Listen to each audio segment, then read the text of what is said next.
that we do as musicians. My goal when I do a clinic is to help my fellow musicians.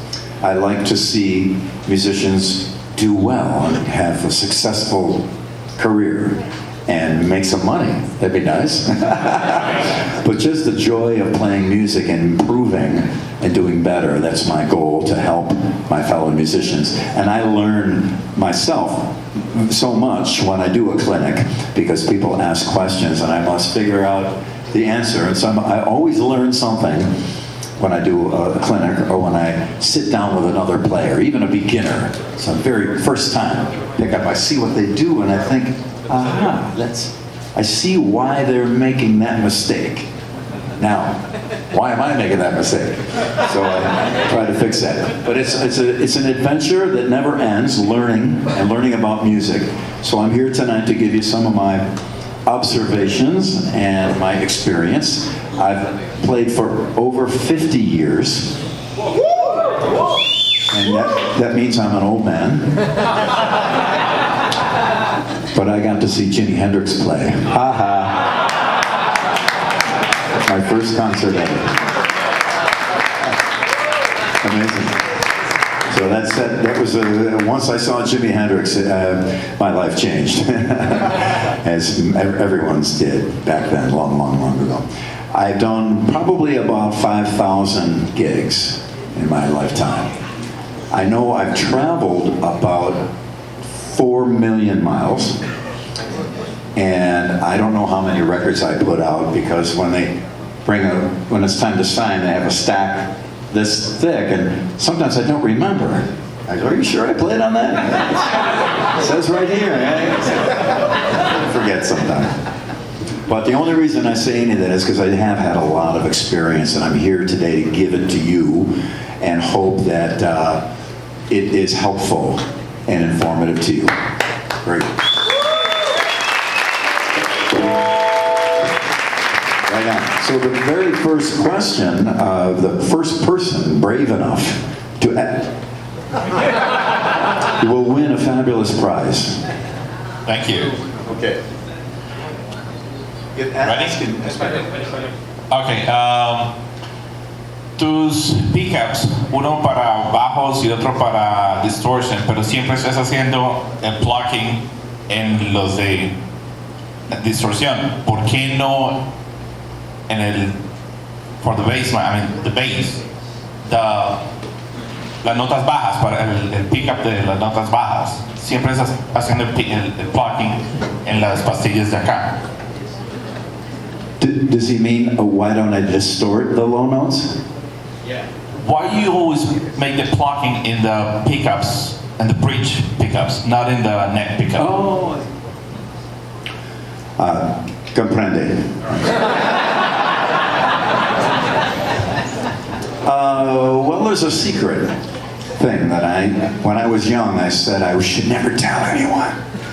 Because if people know this secret, then they'll just go past me and people forget about me.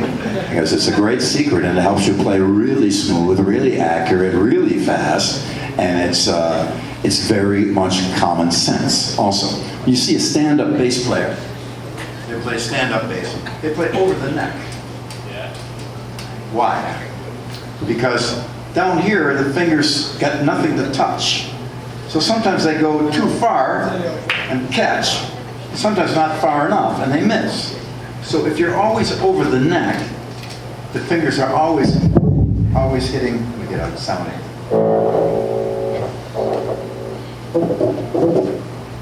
So I would always be.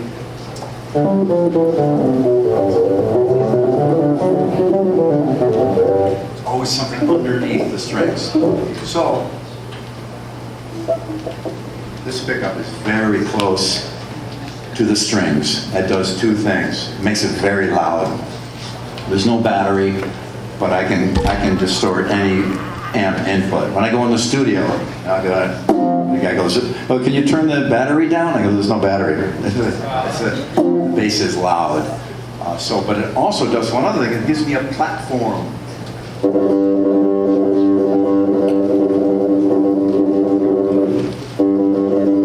Finger hits the pickup and drags across the string.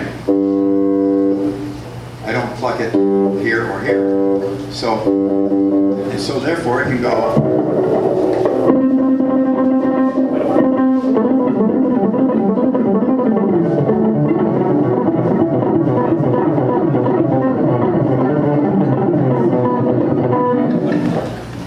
What if you do it not on the piano? What was it would be like? I'm sorry, what did you say? What if you do it not on top of the pickup? On this one? Yeah. Oh, this is a P bass Uh-huh. pickup, and I had a P bass when I started, and that was an iconic, amazing instrument. You can't have Fender P bass. Probably more hit records and more records have been recorded on a Fender P bass than any other bass by a huge margin, maybe 80%, huge amount. It's amazing how much the P bass was how important it was. So I love my P bass, but it had some flaws that I wanted to change. But normally this pickup wouldn't be here. On my old P bass, it wasn't there, but I bought one, chiseled a hole, stuck it on there. I didn't know how to wire both into one, so I made two. And I bought two chords. Now there's some degree of logic behind that. If you're playing a gig out in the middle of nowhere and your stereo chord breaks, where are you going to find another stereo chord? Hard to find. But you can always find a mono chord. No problem. So I did the two. And plus another thing, people sometimes hear with their eyes. So people see two chords come up with that. That must be twice as powerful. Amazing. Two chords. It sounded twice as good. Metal, little psychological trick.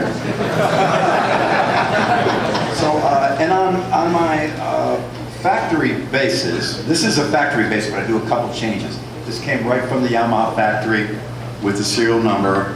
It's not a custom shop. It's not a special design. This comes just the same one. Here is the same one you buy in the store. They're no different. I made a deal with Yamaha that if I'm going to endorse a bass, when people buy it, I want them to get exactly what I have, and that's what that's at. So there's a push pot here to change the tone, but this on the factory one is also like that, and you can make both pickups go to one if you don't want to use the double chord.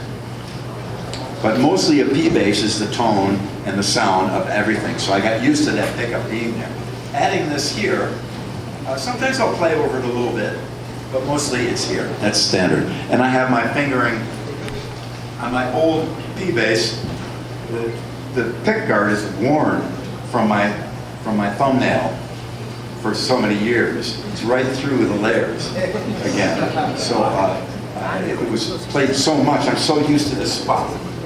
There's this spot, this spot, this spot, and sometimes up here. But I generally keep those positions when I'm playing.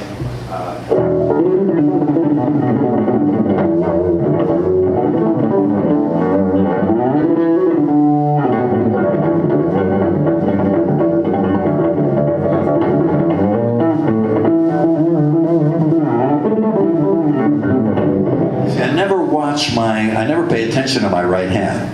So just by doing that right there, I learned something new. Like I said, because it moves, but I'm not really aware of what it does.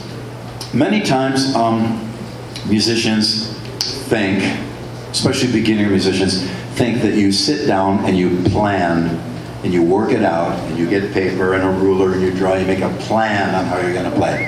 It doesn't happen that way. You just kind of pick it up and really think it through. And then after years, your hands start to do things naturally. But it isn't like you thought it up and planned it out. Nature just kind of takes its course. Does that make sense? Sure. Good. Thank you. My pleasure. Oh, and here's we do have a prize for you. I was in Japan many years ago, and there was a wonderful young lady, a dear friend, and she made these wristbands for me. Actually, made me one, and I think it says 4-string master. It may be a recipe from a menu too. I don't know. You already have one. 2 years ago. Well, I do have a brand new one, so if that gets stinky or smelly from many years.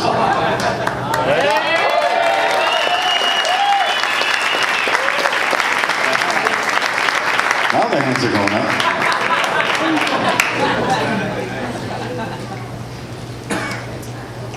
Billy, ¿hace cuánto tiempo comenzaste a utilizar efectos digitales y qué utilizabas antes de utilizar efectos digitales para lograr tu sonido?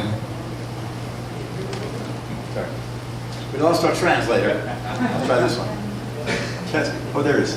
One more. Uno más. ¿Hace cuánto tiempo comenzaste a utilizar efectos digitales y qué utilizabas antes de utilizar efectos digitales para lograr tu sonido? Ah, good. Okay. Got it. About maybe 3 years ago, Line 6 Helix. Before I use any digital, I use all my own analog stuff, and I had a very special preamplifier made for me in about 1978, and it was fantastic, and it just sings and it sustains, and the clean tone is amazing, by a company called Pierce. Now they're out of business a long time, so I have a whole bunch of them in case one breaks. I have many. I collect them. I got a rack about this high at Pierce brand. But I always, when the digital modeling came out, I wanted to see if I could model the Pierce. That way I wouldn't have to have it leave home, because sometimes on the road it gets beat up and broken. So I bought a Kemper and tried to do the modeling myself. I just couldn't get it to work. Probably my fault. Probably my, And then I bought the Fractal, which was also great. They're both great. But Line 6 is in LA when I lived there, and I know the people very well. So I called them one day and said, would you guys consider modeling my Pierce preamp? And they said, yeah, we will. So I brought my rack down to Line 6, and they got their engineers, opened it up, and they, on a circuit board, Line 6 does an incredible job because they take each component and model each component on the board, combine them in software, so it's super ultra accurate. And when they had it done, they had me come down and I plugged in and played. I go, well, there it is. It's the Pierce. Great. So I was still afraid to use it live because I'm a creature of habit. Once I get into a groove, I'll screw myself up if I change something. But stick with what works. So they brought it down to a show in LA, Mr. Big show, years ago, maybe 3 years ago, and they wanted to plug it in and try it and play it tonight. I go, no way, I can't. Like during a show. Plus it's LA, and plus it was my hometown, so it was chaos and guest list and crazy. It's like hometown's impossible to play. So I said, finally I said, you know what? I'm going to do it. I'll do it. I'll take a chance. I could see, stopping the show 2 songs in and I had to change the amp, But we did it, and I played that thing, and it was unbelievable. And even the guys in the band were looking over like, that thing sounds unbelievable. They never pay attention to the bass. They don't care. I don't think so. So they did a really great job. So right now I have 2 of the Helix Stump. It's a small version, same software, same converters, I believe, same thing. And it does the clean tone.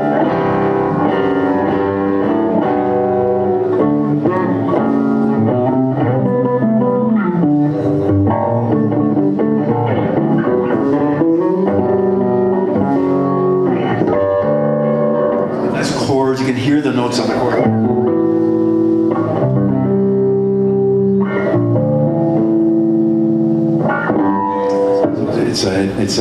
The clean tone is very nice, and that's the Pierce clean channel. And then when I hit the distortion on it.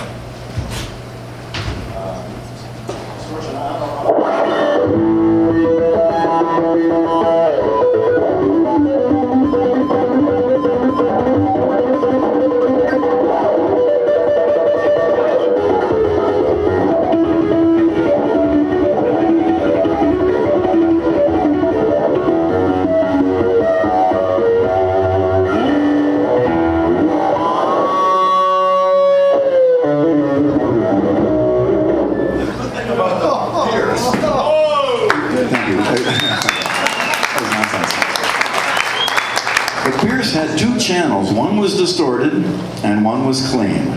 Clean stayed on all the time, so I hear definition of notes. This distortion, you can lose the sound of what the note is after a while. It just sounds